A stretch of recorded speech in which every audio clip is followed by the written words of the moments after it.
हमारे बेटा को कुल्हाड़ी से इसको काटा गया है। उसको कोई काटा गया नहीं, उसको उनका पत्नी ही काट दिया। मतलब कि सुने हैं आपका जो बेटा था उसका कत्ल कर दिया गया है, जी, तो कैसे हुआ ये? बेरहमी से। जी हेलो नमस्ते नमस्कार, कैसे हैं आप लोग? आशा करते हो बहुत अच्छे होंगे। आइए अभी हम मधेपुरा जिला में हैं, बेलो गाँव में। तो यहाँ देख सकते हैं हमारे साथ अंकल जी हैं। इसके साथ इस तरह का घटना हुआ है कि आप लोग जानिएगा तो तंग रह जाइएगा। देख सकते हैं अंकल जी के आंख में आंसू भरा हुआ है, और आइए इनसे जानने का कोशिश करते हैं इसके साथ क्या घटना हुआ है, और आप लोग देखते रहिए हमारे साथ। सबसे पहले स्वागत है अंकल जी। क्या हुआ आपके साथ? हमारे साथ अन्याय हुआ है। अन्याय हुआ मतलब कि सुने हैं आपका जो बेटा था उसका कत्ल कर दिया गया है, जी, तो कैसे हुआ ये? बेरहमी से हमारे बेटे का कत्ल किया गया। हमारा बेटा कहीं दूसरे जगह जा रहा था बहन को लेके, और फोन करके संतोष कुमार यादव जी ने, पहाड़पुर का रहने वाला है, पत्थरगढ़ थाना पड़ता है उसका। उसका पिताजी का नाम हम नहीं जानते हैं। उसको दोनों को बहुत प्रेम था, सारू सारू कहते थे दोनों। तो हमने सोचे चलो जब एक जैसा है तो आते थे जाते थे रहते थे, खूब बढ़िया से सब कुछ ऐसे उधर उधर। बोला सारों को लोन करा देंगे, ये करा देंगे, ऐसे ऐसे। कई बार चिट्ठी उठी भी आया। उसी चक्कर में बराबर उसी के पास रहते थे। अब परसी में उसका पिछले वाला शादी था जो कोर्ट मैरिज किया था। तो 17 तारीख की 1-1:30 बजे दिन में हमारा बेटा अपने बहन को लेके सिमराही जा रहे थे। उसको हम 5,000 रुपया कहीं से व्यवस्था करके दिए गाड़ी का किस्ती के लिए। जो बोला पापा गाड़ी का किस्ती यार 5 रोज हो गया है, नहीं देंगे नहीं तो गाड़ी पकड़ लेगा। तो हम कहा बेटा ले लो ये किस्ती, तुम चले जाओ, जमा कर देना, बहन को लेके सिमराही चले जाना, और वहीं पर गाड़ी रख देना, और तू वहीं से बाहर निकल जाओ 2-4 महीना, क्योंकि झेल कर्जा वर्जा बहुत है, झेल झाल है, हम भी चले जाएंगे, तू इधर अब नहीं आना। तो उसी लालच में उसको हम रुपया व्यवस्था करके दिए। यहाँ से मधेपुरा जाने के बाद अपने बहन को बस में बैठा दिए। बहन बस पकड़ के सिमराही चली गई, और वो पुनः वापस चले गए पहाड़पुर। तो 8 बजे रात में जब हम खाना खाने बैठे तो हम अपने पत्नी से कहे कि आज खाना अच्छा बनाया है नहीं, कोई एक भी बच्चा मेरे पास नहीं है, अच्छा नहीं लगता है। ठीक है एक बार हम अपने बाबू को फोन लगाते हैं। जी तो हम फोन लगाए तो बोला जी पापा हम पहाड़पुर में हैं, संतोष जी के पास। बोले तू घर नहीं, बहन के पास नहीं गया, तुम तो बोला जी हम बहन को देने जा रहे हैं, तो इधर कहाँ फंस गया, फिर वहीं चला गया है। तो बाबा संतोष बोला जी लोन का कुछ काम है, आप आइए इधर, उधर तो कल हो जाइएगा, सवेरे में चले जाइएगा। इसीलिए रात भर अब यहीं रहेंगे, और सवेरे हम 6 बजे सवेरे पहुंच जाएंगे हम बहन के पास। तो इसी बात पर हम भोजन करके आराम सो गए। सुबह 7-6 के बीच में सुबह में उधर से हमारे गांव का चौकीदार जी आया। चौकीदार जी आया, मोबाइल निकाले, मोबाइल को खोले, बोला भैया ये आपका बेटा है। तो हम अपने बेटा को भला कैसे कहेंगे नहीं है हमारा बेटा। मैंने बोली तो हमारा बेटा है, बल्कि इसका मर्डर हो चुका है गोरपाड़ थाना में। हमारा मतलब कि आपको सुबह में पता चला, शाम में आप बात किए, और सुबह में आपको चौकीदार के माध्यम से पता लगा आपका बेटा कत्ल हो गया है। कत्ल हो गया। जी हाँ, चौकीदार बोला तो हम पहचान गए अपने बेटे को। उसके बाद पूरे गांव के लोग आया, मुखिया सरपंच सब आया, सब के सब। उसके बाद 1-2 घंटा के बाद खबर आता है जो लाश चलाया है सदर अस्पताल थाना। तो यहाँ से हम लोग मुखिया जी और सब आदमी मिल के सदर थाना पोस्टमार्टम हुआ। बेटा को देखने के बाद हम भी जा रहे थे, लेकिन कुछ ऐसे ऐसे महान व्यक्ति थे, हमको वहाँ से उठा के कहीं अलग करके रखे, ज़्यादा देखने नहीं दिया।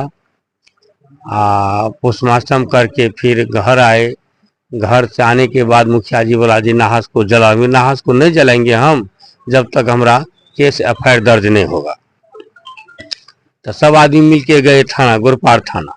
गोरपाड़ थाना जैसे ही हम पहुंचते हैं 4 बजे 4-5 के बीच में, तो वहाँ बराबू ही नहीं था। तो बराबू के इंतजार में बैठते बैठते हम लोग को 10 बज गया रात। अब बराबू जब पूछते हैं और सबसे, तो बोलता है जो है नहीं, रेड में गया है। हमने कहा इतना बड़ा मर्डर हो चुका है उसके आगे में, और 55 घंटा से रेडे कर रहा है, इसका मतलब इसमें कोई साजिश है। तब तक भी नहीं आया वो। तो हम लोग आकस होके चले आए घर। घर आने के बाद फिर सुबह में मुखिया जी आए, बोला जी पहले बेटा तू नहास को जला। अभी नहास नहीं जलाएंगे बाबा हम, क्योंकि हमारा एफआईआर दर्ज नहीं हुआ, इसमें कुछ रहस्य लग रहा है, थाना को पोक किया है, लगता है थाना इसमें कुछ मिला हुआ है। तो तब तो उसके बाद हमारे गांव का भूतपूर्व मुखिया जी हैं स्वदेश कुमार यादव जी, पंचायती का है, पड़ोसी है, अभी वर्तमान में वो भाजपा का अध्यक्ष मंत्री हैं। तो वो आया, उसके बाद वो वहाँ थाना प्रभारी से बात किया कि तुम एफआईआर क्यों नहीं दर्ज किया। तो उसने कहा जो एफआईआर दर्ज हमको दिया है। बोला तू हाई ही नहीं था तो एफआईआर किसको देता। 4-5 घंटा बैठ के मुखिया सरपंच उप मुखिया सब आया, तुम रेडे कर रहा है 5 घंटा तक। कहाँ विदेश गया था रेड करने के लिए तू? जी तो बोला ठीक है सर, तब हम जा रहे हैं, आज बैठक है हमारा 20 सूत्री, हम जाते हैं उसमें तुम्हारा शिकायत दर्ज करेंगे। डर के मारी ये सर हमको भेजिए फौरन, हम काहे न एफआईआर दर्ज लेंगे, हमको क्या, हमारा तो काम ही यही है। तो हम लोग यहाँ से गए सब आदमी। उसके बाद वहाँ जाने के बाद वहाँ संतोष कुमार का बहुत बहुत सारे लोग आया, लगभग 25-50 लोग आया इधर उधर करने के लिए। हमने बोला जी हम यहाँ ज़्यादा देर नहीं रहेंगे, आप एफआईआर दर्ज कीजिए, हम चलेंगे, क्योंकि हमारा यहाँ दिमाग नर्वस हो रहा है। एक आदमी रहे तब नहीं, 50 आदमी हमारे पीछे लगा, उधर से वो आ रहा है, उधर से वो आ रहा है। इसका मतलब है इसमें कुछ राज छिपा हुआ है। जी। तो आपका सुने, आपका बेटा का 2 शादी हुआ था, इसमें जो है फर्स्ट वाला पत्नी सही है, उसके बाद सेकंड जो पत्नी नई वाली थी वही उसी का हाथ है क्या? जी हाँ, वही मरवाया है। वो अभिलाषा देवी, संतोष कुमार यादव, उसका पिता दिनेश मंडल, सौरभ मंडल, और उसकी माँ, हम नाम वहाँ बड़ाऊ को नहीं जानते थे नहीं, लेकिन आज हमको नाम, उसका नाम है मीना देवी, उर्फ पति है उसका दिनेश मंडल। ये 5 मिल के अपने आप, ये हमारे बेटा को कोई गोली से नहीं मारा है, हमारे बेटा को कुल्हाड़ी से इसको काटा गया है। गाड़ी में घिसेट के लगभग 10 किलोमीटर तक उसको घिसेटा। पहले घिसेटते घिसेटते हमारा बेटा दम नहीं तोड़ा, तो वहाँ खोक्सी श्याम के रोड पे जाके गड़ा कुल्हाड़ी से इसको पूरे कपार को यहाँ से वहाँ काट दिया। काटने के बाद हमारा बेटा चला गया इस संसार से। इससे ज्यादा हम क्या कर सकते हैं, हमको न्याय चाहिए और कुछ नहीं चाहिए। और जिस तरह हमारा बेटा बेरहमरी से मारा गया है, उसी तरह उस अपराधी को, हमारा यही दरखास्त है, अपराधी को उसी तरह सजा मिलना चाहिए, तभी हम दम लेंगे। नहीं तो इस बीच में हम रुकने वाला नहीं, चाहे भीख मांग के होगा, हम लड़ेंगे। तो अभी तक में अपराधी सबको कुछ सजा सब हुआ है क्या? जी हाँ, 4 अपराधी उसमें जे पकड़ा गया है, गिरफ्तार हुआ है। संतोष कुमार यादव, दिनेश मंडल, सौरभ मंडल, अभिलाषा देवी, ये 4 पकड़ा गया है।